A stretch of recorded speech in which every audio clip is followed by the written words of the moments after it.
C'est un énième cambriolage perpétré dans ce village depuis l'année dernière. Cette fois, c'est une résidence privée qui a été cambriolée. Celle du chef de la communauté Fonakeke de Douala, Majesté André-Marie Djetop. Selon le vigile, la scène a eu lieu dans la nuit du 6 janvier, vers minuit. J'étais dans la chambre en train de dormir. J'ai compris la sonnerie. Je me suis réveillé, j'ai regardé mon téléphone. C'était à 01. J'ai encore compris. Je me suis levé, j'ai ouvert ma chambre et sorti.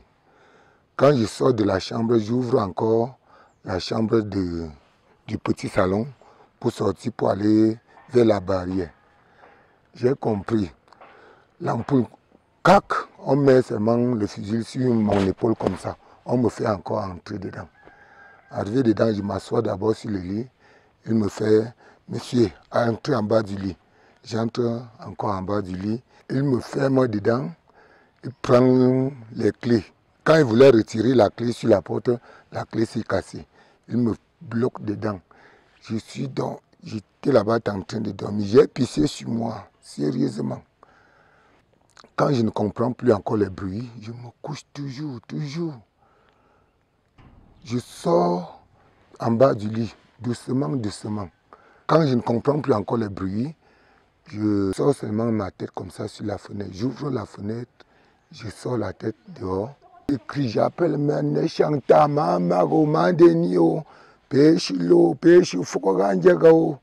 Avant que les gens là sont venus, il y avait 2 personnes dedans et celui qui a appuyé sur la sonnerie. La dame de la maison était sans voix lorsqu'elle a reçu le coup de fil lui annonçant la mauvaise nouvelle.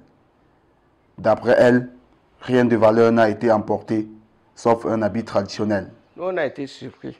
À 3 h du matin, Gaston m'appelle. Il me dit que ça ne va pas ici. Arrivé au village, on a vu tous les désordres qu'ils avaient mis partout. Ils ont tiré tous les tiroirs, les portes des placards, c'était ouvert partout. Les habits, ils ont fouillé comme s'il y avait une banque ici à la maison. Mais malheureusement pour eux, il n'y avait même pas un franc dans la maison. C'est vrai que dans le village, c'est devenu déjà monnaie courante partout. Ils sont rentrés comme ils sont venus. Ils ont même porté du whisky arrivé dehors. Ils ont balancé ça là-bas. Même la queue de cheval qu'ils ont pris, ils ont abandonné. Mais c'est l'habit traditionnel qu'ils ont emporté. Parce que ça ne fait qu'aller progressivement. Aujourd'hui, on dit qu'ils sont chez tel, demain chez tel. Bon, finalement, ça, ils n'encouragent même pas les gens à développer le village. C'est ça qui est marrant. Puisque normalement, un village comme ça, chacun devait mettre du sien pour que le village évolue bien.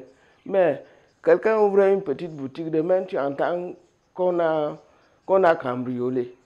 Tu construis une petite maison au village, demain on vient casser. Il faut refaire la même chose tous les jours. Mais ce n'est pas bien pour nous. Dans les forums Fonakeke, la question est posée. Quelle solution faut-il pour stopper ce grand banditisme qui va grandissant dans ce village qui, grâce à son association pour le développement, est sur la bonne voie pour être l'un des premiers villages du département à atteindre rapidement l'émergence. Plusieurs propositions faites. On attend dans les prochaines heures une réunion de crise de l'association pour le développement du village Fonakeke pour apporter une solution définitive et surtout efficace à ce problème.